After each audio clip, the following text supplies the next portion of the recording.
and high privilege to introduce our President, Joe Biden, and First Lady, Dr. Jill Biden.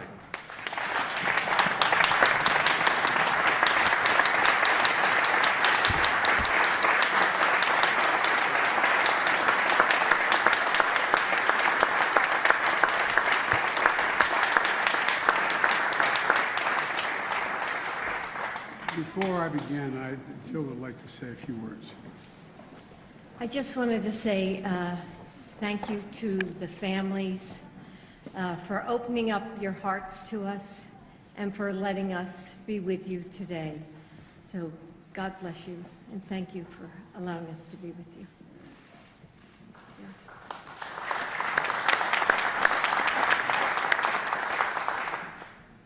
Majority Leader Schumer and Senator Gillibrand and Congressman Higgins.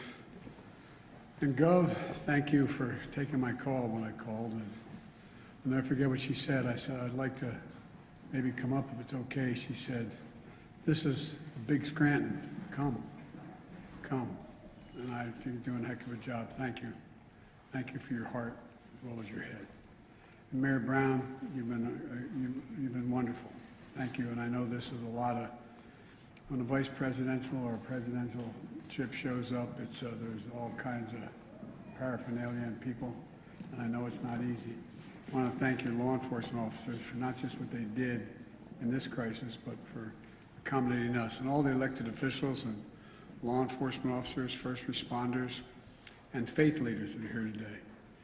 Jill and I have come to stand with you, and to the families, we've come to grieve with you. It's not the same, but we know a little bit what it's like to lose a piece of your soul, to lose a son, a daughter, a husband, a wife, a mother, a father.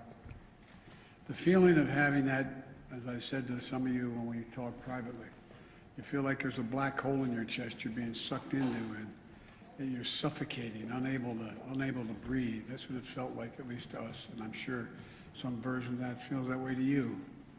The anger, the pain, the depth of a loss that's so profound. You know, we know it's hard to believe, and you're probably not going to believe, but I can tell you now, from our personal experience and many others who we've met, the day's going to come, it will come, when your loved one brings a smile as you remember him or her.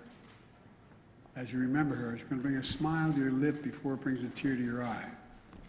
It takes a while for that to happen. It takes a while. Might take more than a season. But our prayer for you is that that time comes sooner or later, but I promise you it will come. As a nation, I say to the families, we remember them. We've been reading about them. We visited the memorial where they show the love for them, and you've all shown by the supermarket. And Celestine Cheney, 65 years old, brain cancer survivor, churchgoer, bingo player, went to buy strawberries to make her favorite shortcake. A loving mother and a grandmother.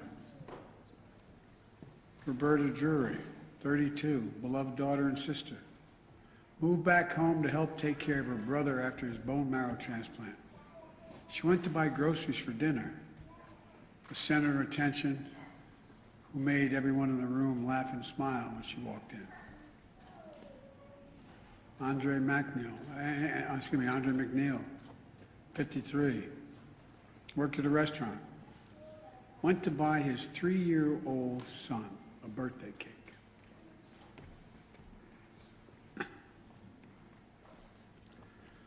His son's selling a birthday, asking where's daddy.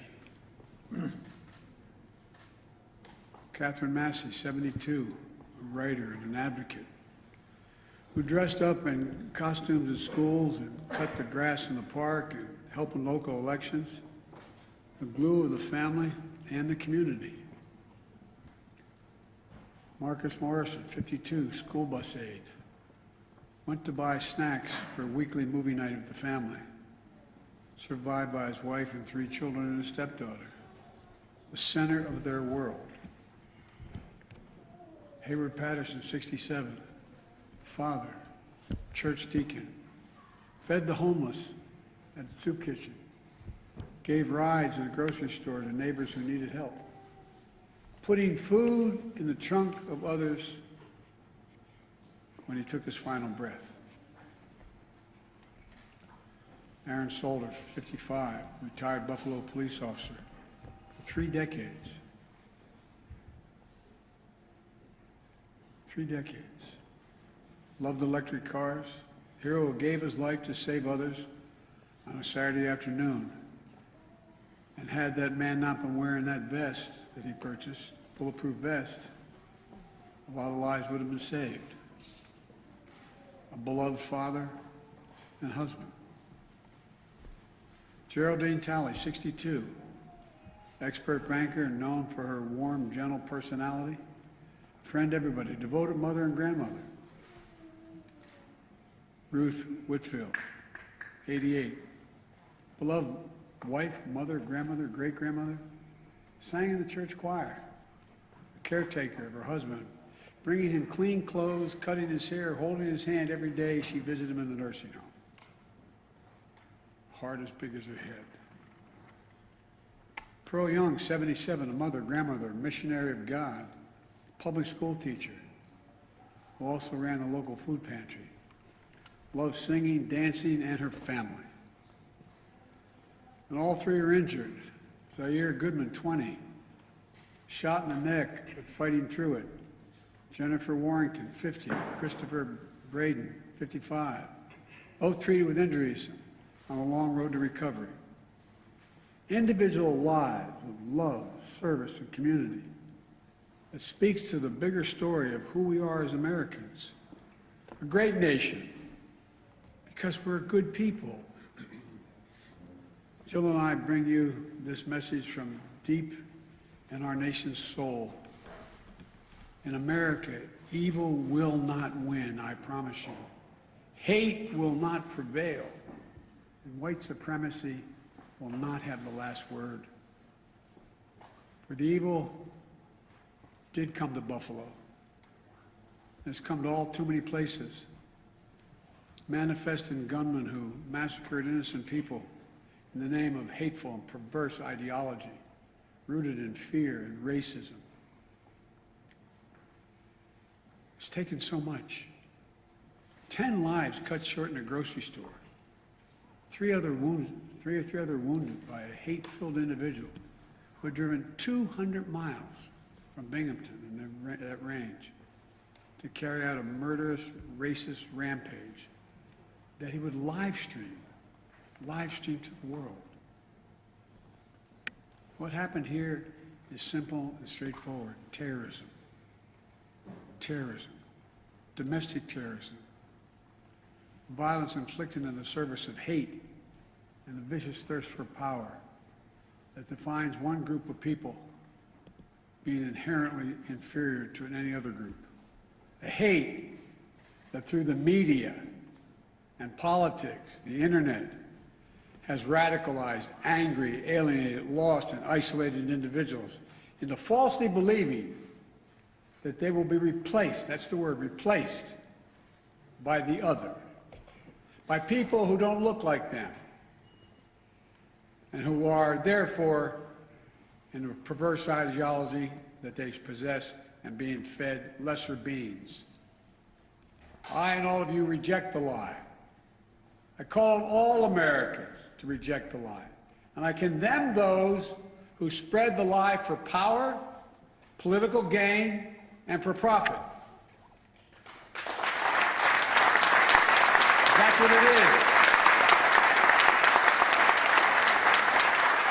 We've now seen too many times the deadly and destructive violence this ideology unleashes. We heard the chants, "You will not replace us," in Charlottesville, Virginia. I wasn't going to run, as the senator knows, again for president.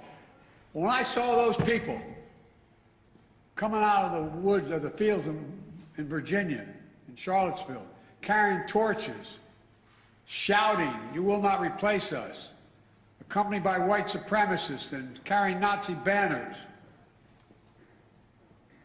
that's when I said, no. And I, honest to God, those who know me, Chuck, you know, I wasn't going to run for certain. but I was going to be darned if I was going to let anyway. I'm going to get going.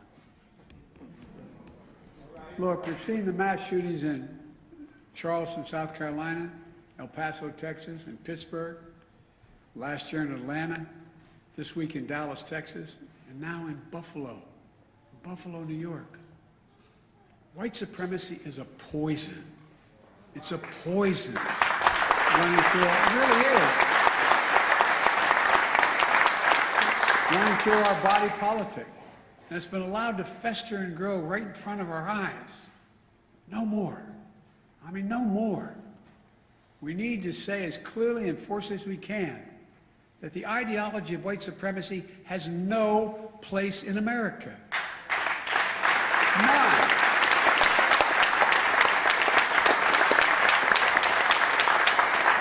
And look,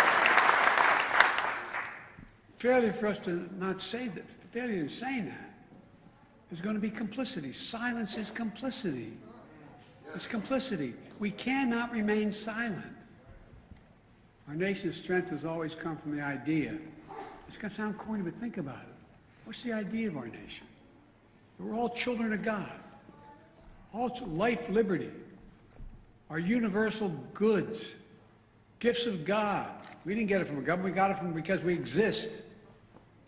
We're called upon to defend them. The venom of the haters and their weapons of war, the violence and the words and deeds that stalk our streets, our stores, our schools. This venom, this violence cannot be the story of our time. We cannot allow that to happen. Look, I'm not naive. I know tragedy will come again. It cannot be forever overcome. It cannot be fully understood either. But there are certain things we can do. We can keep assault weapons off our streets. We've done it before. I did it when we passed the crime bill last time. And violence went down. Shootings went down. You can't prevent people from being radicalized to violence. But we can address the relentless exploitation of the internet to recruit and mobilize terrorism. We just need to have the courage to do that, to stand up. Look, the American experiment in democracy is in a danger like it hasn't been in my lifetime. It's in danger this hour. Hate and fear are being given too much oxygen by those who pretend to love America, but who don't understand America. To confront the ideology of hate requires caring about all people, not making distinctions. Reverend, the scripture is seeing that we're all part of the divine. Love thy neighbor as thyself. That's the America I know, that Jill knows. And most deserve the most, look, we're the most multiracial, most dynamic nation in the history of the world. Now's the time for the people of all races, from every background, to speak up as a majority in America and reject white supremacy. These actions we've seen in these hate-filled attacks represent the views of a hate-filled minority. We can't allow them to distort America, the real America. We can't allow them to destroy the soul of the nation. As President of the United States, I travel the world all the time. And other nations ask me, heads of state in other countries, ask me, what's going on? What in God's name happened on January 6th? What happened in Buffalo? What happened? They ask. We have to refuse to live in a country where black people going about a weekly grocery shopping can be gunned down by weapons of war deployed in a racist cause.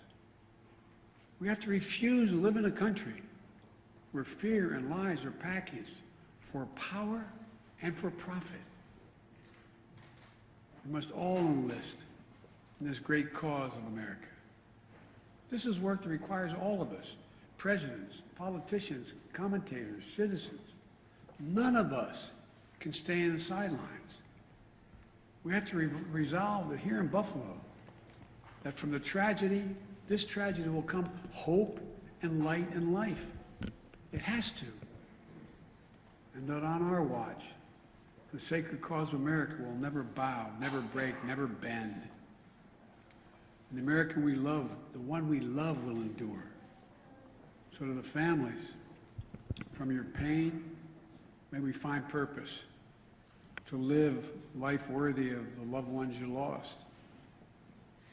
From a hymn based on the 91st Psalm sung in my church, may he raise you up on eagle's wings and bear you on the breath of dawn, make you to shine like the sun, and hold you in the palm of his hand. That's my wish for us. We can do this if we resolve to do it. If we take on the haters and those who don't even care, it's just about profit and politics. May the soul of the fallen rest in peace and rise in glory. And may God guide the United States of America, now and always. To the families, my grandpop used to say when I walked out of his home in Scranton, he'd say, "Joey, spread the faith." And my grandma would yell, "No, Joey." I mean, he'd say, "Keep the faith." My grandma would say, "No, Joey, spread the faith. We're thinking of you. Hold on to each other tightly. Stick together. You'll get through this. And we'll make Buffalo and the United States a better place to live than it is today."